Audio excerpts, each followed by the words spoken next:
Today we're going to do something a little bit different. I'm going to be answering your question about what's been going on with you at the Lost Bridge Duck Club.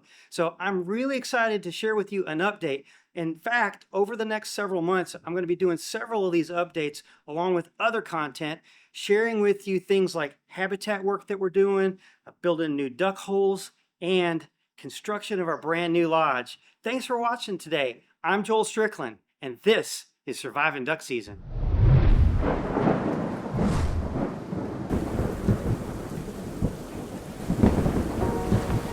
So this year, 2025, we have had a lot of rain, and it has literally rained since January every single week.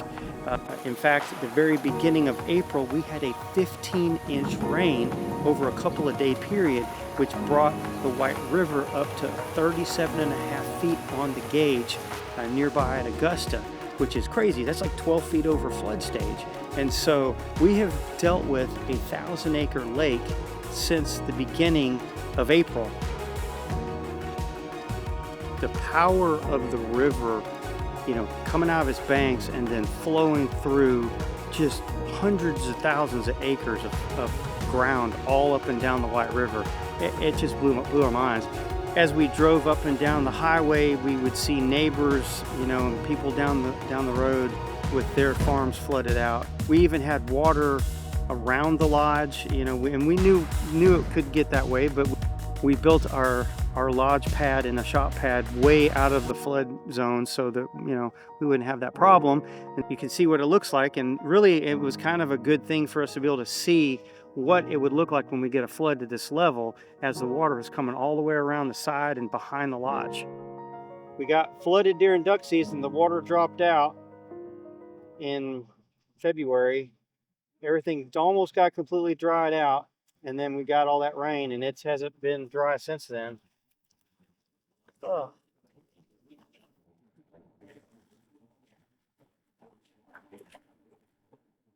The only way we can do any exploring is if everybody puts waders on and we walk.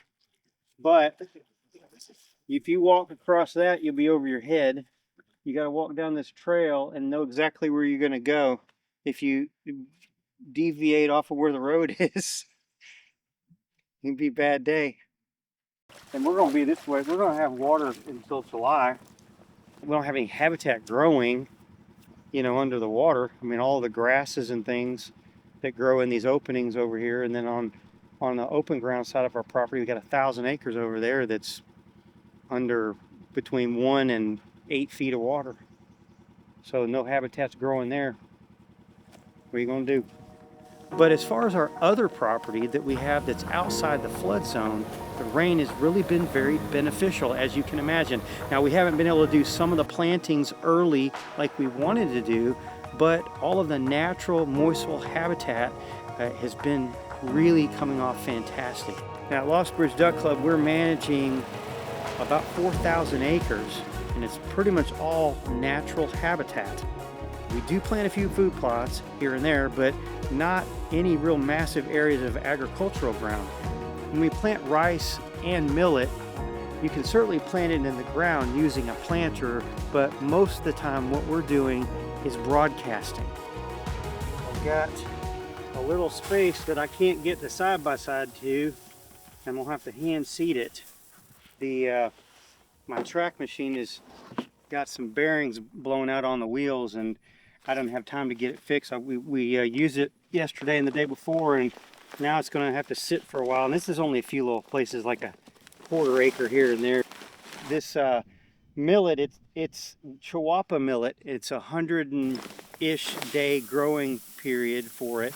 So you plant it in the late spring, and it grows really, really tall.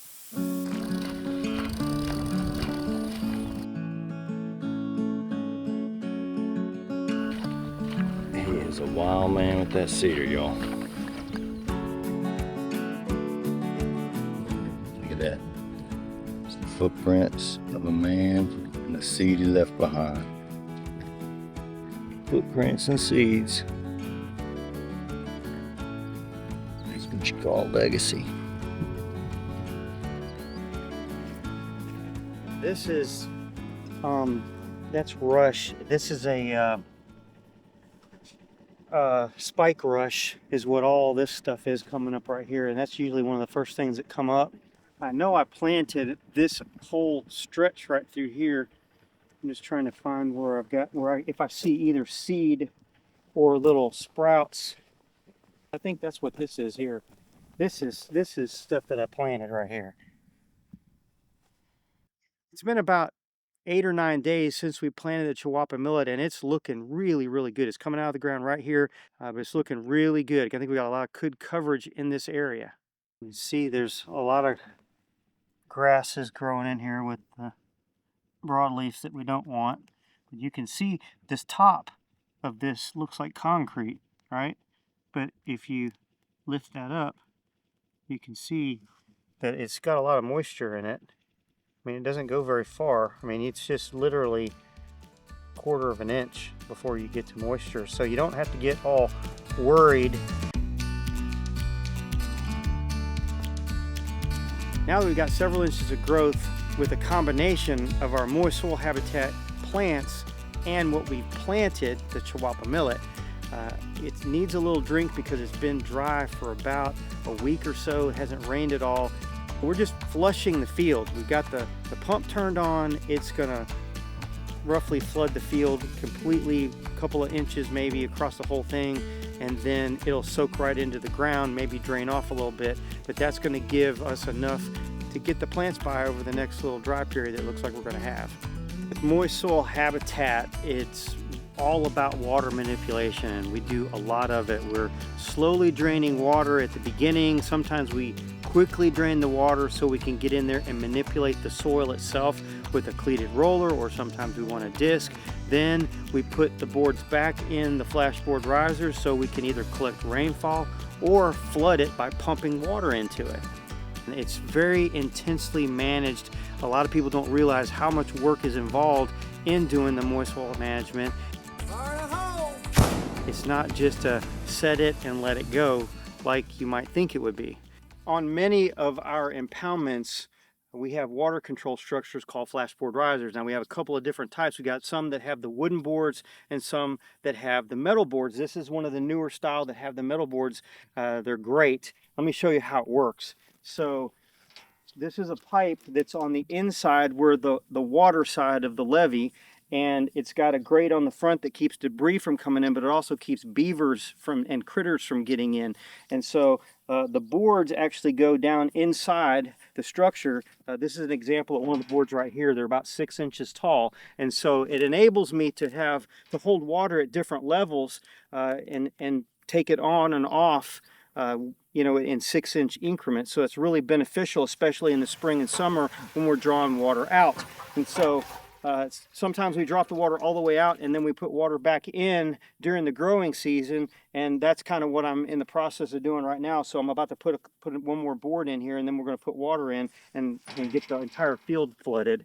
When you start flooding a field and you put your boards in, the water will sometimes leak a little bit around the edges of the boards or even between the boards. So in order to keep that from happening, there's several ways that you can stop the leak. And so the best way that I've found is getting raw sawdust. When the water tries to leach itself in between the boards, the little bits of sawdust find their way and they're swelling up because they're absorbing water, and it works just absolutely perfectly. Man, the grass looks awesome, and we planted a little bit right through here. You can kind of see how even that looks, and then we planted some back there. So it's kind of going to be a mixture of moist soil grasses and then the millet that I planted. We're looking at one of our new farms right now, and the amount of food that is going to be on this farm this year is going to far exceed anything that they've had on it in years, because you know they've had 250 acres, maybe 275, that's been in row crop. Has been rice pretty much for the last several years, and then it's been harvested, so you don't get that much food when it's been harvested. And so now we're at more soil habitat. We got some food plots in it, but then just the natural stuff that's growing in there, I mean, it's insane. I mean, I'm already looking at all the right stuff is growing, and so it's going to be quadruple on the low side from what's been in here before, from the amount of food and the diversity of food. Gas station food. How old would you say that is? Well, it's not even about how old it is, because that's part of it. It's old, probably cooked a couple hours ago, but it was also cooked in old oil. So it's got that rancid, burned oil taste. Probably requires an archaeologist to date that chicken. It's bad.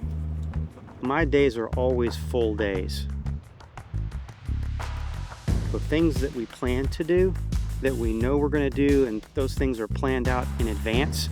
And then there's the things that happen that we don't expect, that we have a problem to address, or a new opportunity that we didn't know we were going to have.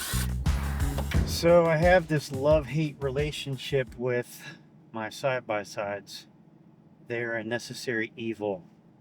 They get us back and forth to where we want to go, help us haul gear, help us do planting and all kinds of work, but they are a lot of maintenance, and there's a lot of fixing.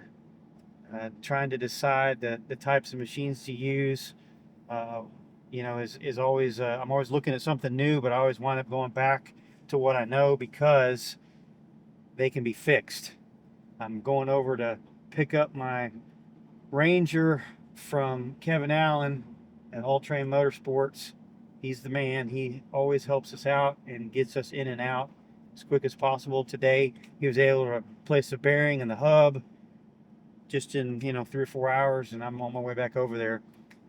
His shop is full of machines, and I think mine was a little easier to get done. That's why he got to it so quick, because he didn't have room to store mine overnight. He's got that much work.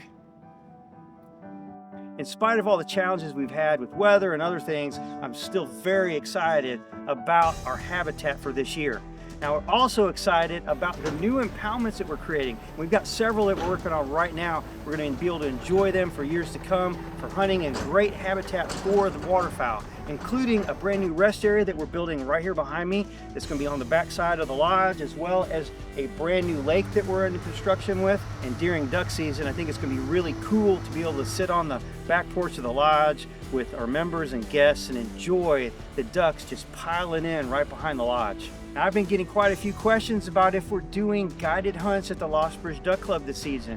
Well, I'll tell you, we are doing a few groups, but we're also selling memberships to the Lost Bridge Duck Club. Now, our membership model is similar to other high-end duck clubs in our area, with a buy-in fee and yearly dues. Now, it's a structured type membership, not a come and go as you please type club that appeals to a busy professional who want to make the most of their time in the field with great duck hunting, first-class accommodations, and hospitality.